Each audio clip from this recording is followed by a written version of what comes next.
இனி அண்டை நாடுகளை தாக்க மாட்டோம். மன்னிப்பு கேட்ட ஈரான் அதிபர். இஸ்ரேல் மற்றும் அமெரிக்காவுடனான மோதலின் போது அண்டை நாடுகள் மீது நடத்தப்பட்ட தாக்குதல்களுக்கு ஈரான் அதிபர் மசூத் பெசஷ்கியான் பகிரங்கமாக மன்னிப்பு கோரியுள்ளார். இருப்பினும் ஈரான் ஒருபோதும் எதிரிகளிடம் சரணடையாது என்று அவர் திட்டவட்டமாக தெரிவித்துள்ளார். ஈரான் அரசு தொலைக்காட்சியில் உரையாற்றிய அதிபர் பெசஷ்கியான், ஈரான் நடத்திய தாக்குதல்களால் பாதிக்கப்பட்ட அண்டை நாடுகளிடம் எனது சார்பாகவும் ஈரான் சார்பாகவும் மன்னிப்பு கேட்டுக்கொள்கிறேன். இனி அண்டை நாடுகள் மீது தாக்குதல் நடத்தப்படாது என்று ஈரானின் இடைக்கால தலைமை கவுன்சில் முடிவு செய்துள்ளது.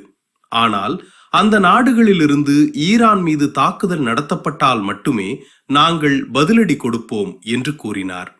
அமெரிக்கா மற்றும் இஸ்ரேல் படைகள் கடந்த பிப்ரவரி 28 அன்று ஈரானின் பல்வேறு நகரங்களில் ஆபரேஷன் எபிக் ஃபயர் என்ற பெயரில் வான்வழி தாக்குதல்களை நடத்தின.